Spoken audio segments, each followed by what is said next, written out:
श्रीभगवानुवाच काम्यानां कर्मणान्यासं सन्न्यासं कवयो विदुः सर्वकर्मफलत्यागं प्राहुस्त्यागं विचक्षणाः.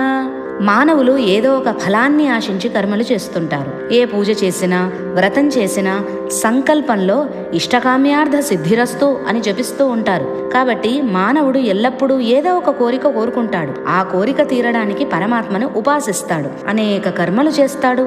ఆ కోరికలతో కూడిన కర్మలన్నింటినీ వదిలిపెట్టడమే సన్యాసమని కొందరు మహాత్ములు అంటుంటారు. కాబట్టి సన్యాసం అంటే అడవులకు పోవడం కాదు.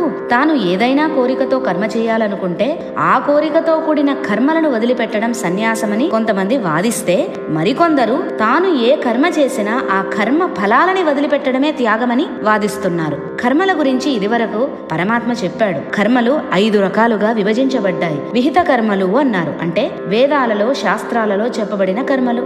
అవి మనకిష్టం ఉన్నా ఇష్టం లేకపోయినా తప్పకుండా చేయాలి. ఇక నిషిద్ధ కర్మలు, వేదాలు శాస్త్రాలు నిషేధించిన కర్మలు. అవి మనకిష్టం ఉన్నా సరే చేయకూడదు. కామ్య కర్మలు, ఏదో ఒక కోరిక కోరుకొని ఆ కోరిక తీరడం కోసం ఏదో ఒక ఫలాన్ని ఆశించి చేసే కర్మలే కామ్య కర్మలు. ప్రాయశ్చిత్త కర్మలు అంటే తెలియకుండా చేసిన పాపాలకు, దోషాలకు ప్రాయశ్చిత్తం చేసుకునే కర్మలన్నమాట.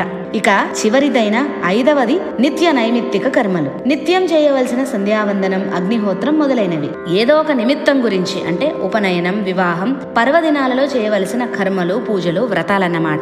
ఈ 5 కర్మల గురించి పండితుల అభిప్రాయాలను వివరించారు వ్యాసుల వారు. విహిత కర్మలు, నిత్య నైమిత్తిక కర్మలు తప్ప మిగిలిన కర్మలు చేయకుండా ఉండడమే సన్యాసమని కొంతమంది పండితులు వాదిస్తున్నారు. విహిత కర్మలు, నిత్య నైమిత్తిక కర్మల యొక్క ఫలాలను త్యాగం చేయడమే త్యాగమని ఇంకొందరు వాదిస్తున్నారని వ్యాసుల వారు వివరించారు.